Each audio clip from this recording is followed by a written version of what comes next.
What up, everybody? Is this too bright? I think this might be too bright. How about this? Oh, that's better, right? Uh, if it's too bright, let me know and I'll move the light around. All right, you guys, how's it going? Tonight is Thursday night. Oh, yeah. You know what that means. That means another new episode of Star Trek Discovery Season 2 has hit CBS All Access, the streaming digital service of CBS. um, I just got back. I returned last night from South by Southwest, so I'm still recuperating, adjusting myself to the Pacific time zone, especially after the daylight savings time thing that kind of messes up with my body clock. But I'm just excited because I'm a Star Trek fan. I'm a Star Trek Discovery fan, and tonight is the episode 9 of season 2, titled Project Daedalus. I hope I pronounced that correctly. I apologize if I didn't. And I looked it up. It's from Greek mythology. I think it's the god of craftsmen, uh, responsible for labyrinth. I apologize. I'm not a Greek mythology expert. So okay, just like with all my episode recaps and TV reviews, this too contains spoilers. So heads up, spoiler alert, you've been warned. I will be spilling some spoilers. Hmm. This review is mainly for those of you who have also seen tonight's episode. My fellow Star Trek Discovery fans out there, give me a what up, whoop, what up. All right, so overall tonight I was bawling and crying like a baby. Oh man, it was so sad. It's so sad. Such a sad episode. Okay. Before we get to the, why that is, let's dissect the episode real quick here. And by the end of this review or live stream review, I will be announcing the winner of Rama Screen Instant Family Blu-ray giveaway. So stay tuned. Okay, first up, um, Admiral Cornwell shows up again. Uh, I believe she's played by the actress named Jane Brooks, and she basically wants the Discovery to head down to Section 31, and the place is pretty hostile. It's surrounded by mines, and just a refresher for those of you, a quick recap. If you recall, by this point, Admiral Amer, I'm sorry, not Admiral Amer, Arium, I'm sorry, not Admiral Amer, Commander Aram. Admiral is Cornwell. Commander Aram um, has been infected by that a few episodes ago. That entity that contains so much knowledge, and so basically, in a in layman's terms, she is infiltrated. And in this episode, we also get to see a big chunk of her past. This is the only episode that ever actually gives the actress who plays Commander Arium, um, Hannah Chessman, a meaty role. Usually she's just in the background, because she's like half robot, so she's just there as part of the crew. Really, most of the time, very silent. Um, but so that's the indicator. The first that should give you an idea that something's about to happen to her, or that this episode will be dedicated to her, or will focus mostly about her, because in the beginning we see her past, and that's like, whoa, that's new, because we never really explore this character, Commander Arium, before, not even once. Mm, yeah, not to my recollection in season 1. So that gives you an idea. Oh, something's up, something's up. um and it's gotta have to do with the section 31. um Now, at the same time, the second arc that's going on is um, Burnham trying to help Spock. Well, it's Burnham trying to help Spock, but Spock says, basically it's a conflict or confrontation between the two characters, and it's all done over a game of chess that kind of goes off the rails. And to make long story short, they pretty much psychoanalyze each other. And yeah, you know how that is with among or between siblings. I have siblings. Sometimes I argue or debate with them about the littlest things, and we get into shouting match or we raise our voices. um, I'm sure not all siblings are like that, but I could totally relate. Um, when we start saying like, you know what your problem is, you know, you know, nothing ever really goes well after the sentence. You know what your problem is, because the defense mechanism will be like, the response will be like, no, but I'm sure you're about to tell me. Um, so that's the second arc that's happening. The other minor thing that's going on is between Stamets and Spock, which is pretty minor. And at the end of that, psychoanalyzing each other, Spock actually helps Stamets with his problem with Hugh.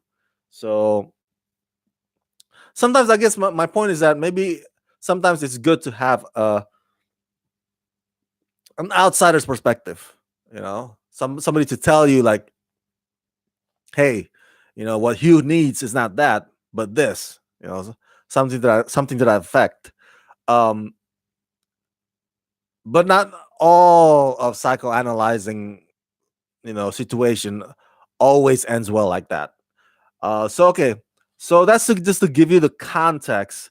And so here are my thoughts. First up, I have my notes here on my screen. Let me. I don't want to lose my train of thoughts. Um, Admiral Cornwell. My goodness. To be honest with you, I'm not a big fan of Admiral Cornwell. Um, Nothing personal. I'm sure she's lovely, but I just have this thing against like red tapes and bureaucracy. She represents, Big Brother or micromanager, and it's not a sexist thing, dude. Don't, before you throw me like, oh, Rama, that's because she's a woman. No, no, no, no.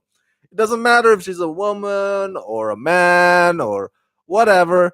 But that character, that character represents like, hey, I'm gonna you know, uh, wave my badge and my authority at you, and like, I'm gonna pull a rank on you, and now you're gonna have to do what I tell you. That's the vibe I'm getting from characters like Admiral Cornwell. So I never really liked this Admiral, and even in season one. And so that's just side note, quick side note. My thought about that character. Uh, Secondly, before we get to Commander Aram, man, I can't seem to retain that name in my head. Okay, let's talk a bit about Spock versus Burnham. Um, Versus, I think it's an appropriate way to describe what happens there. They're in the room. They play this five-dimensional chess. Holy crap! I've I've played many chess games in my whole life. Never that complicated. It's never to that level of complexity. Holy crap! I don't know how to play or let alone win such a chess game. But anyway, um, I like that. I like that whole sequence between them.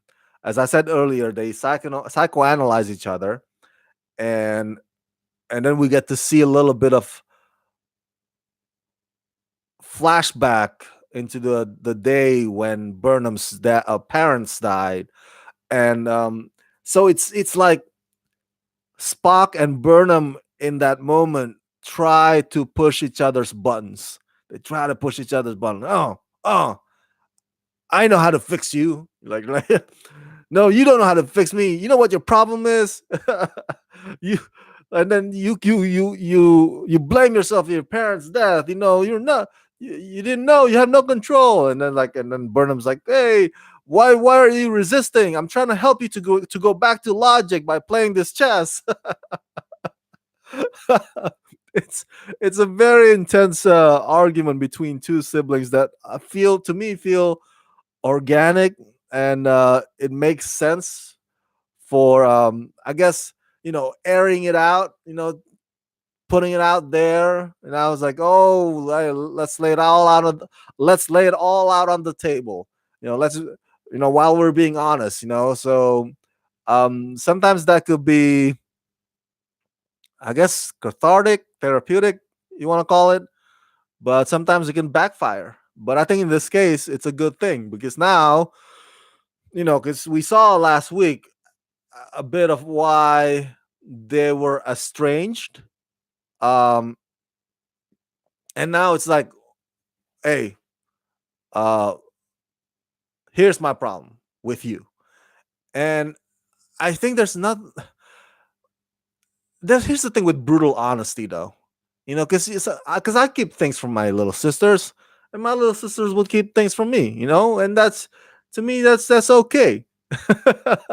I don't know if I want to be put in a situation like Spock and Burnham tonight, where we're just gonna let everything out the door, and whatever animosity or grudge or past stuff that we had. um to some people that could be healthy, but to some of us, hey, this arrangement that we have, we're fine by that. But what happens tonight between Spock and Burnham is good for them, and it's good for the drama of Star Trek Discovery season 2.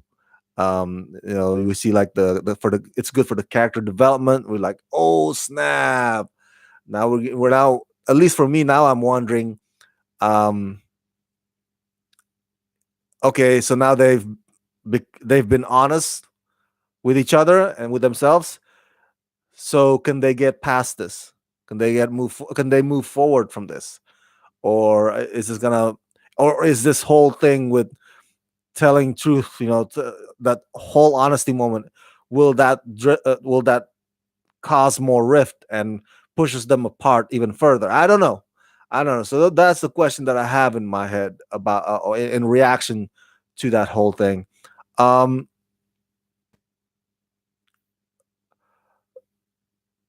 the Section 31, I what are my thoughts about that? I want to say that I think the whole thing with the mind, that is, well, for one, that is pretty pulse pounding. um I love how the ship inverts, goes up and down, and that was a cool shot. This show never runs out of special or visual effects that wows you. I think the VFX on Star Trek Discovery show is fantastic, to say the least. Um, I love the surprise with the whole thing with dead bodies, and the fact that, oh my god, because Saru figures out that it's all hologram, right? Hologram Spock that kills the two guys in the psychiatric facility, and a hologram Admiral Patar, who sent that whole message.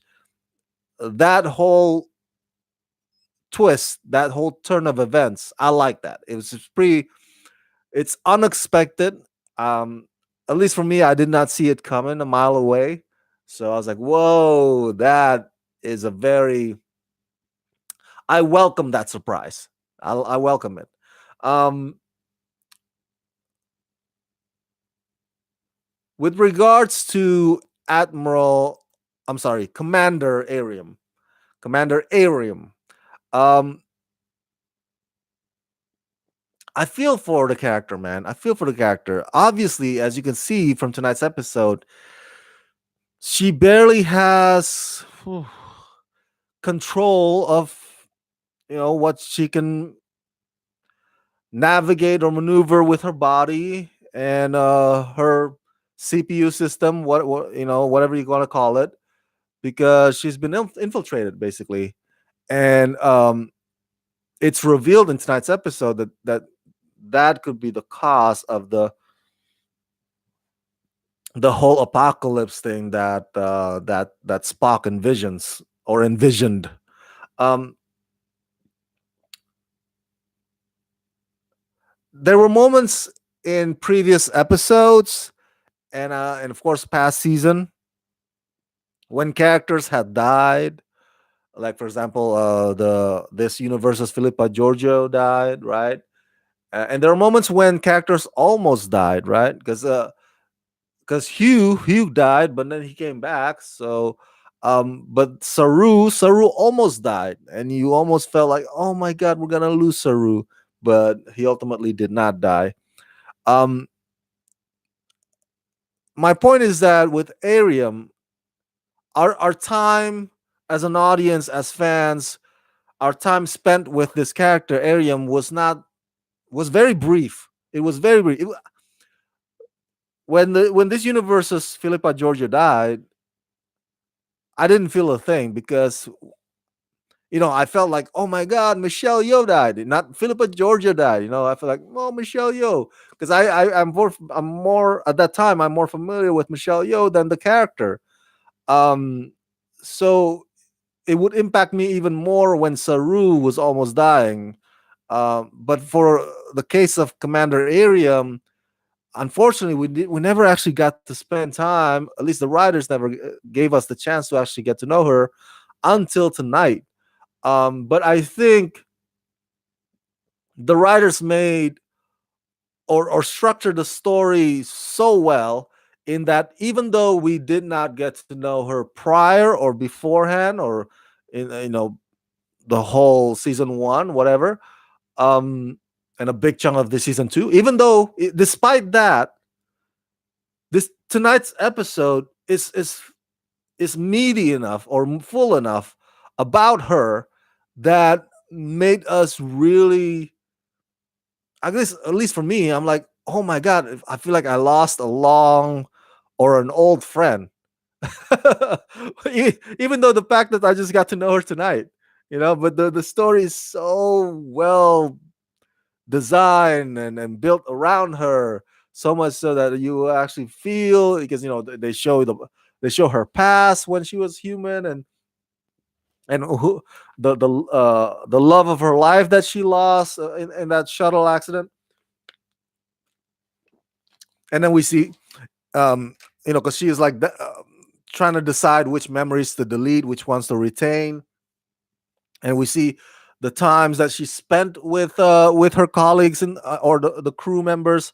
By the way, I love how tonight's episode also um gives a lot of fair share of screen time to the rest of the crew members on the bridge. So it's not just about Pike. It's not just about Burnham. It's not just about Admiral Cornwell. The big boys, the lead characters. But we actually get to see the other, the pilots. Oh my god, that one scene in tonight's episode when they're trying to navigate or fly through the mines, and Pike tells the pilot, oh man, I can't remember her name, was like, hey, this is not a game, come on, do it better, because Pike never yells, but he encourages, he motivates. And then Burnham says, hey, maybe what if this is a game? And so they communicate with each other, and they're like, oh yeah, let's do this. And oh, I love that. I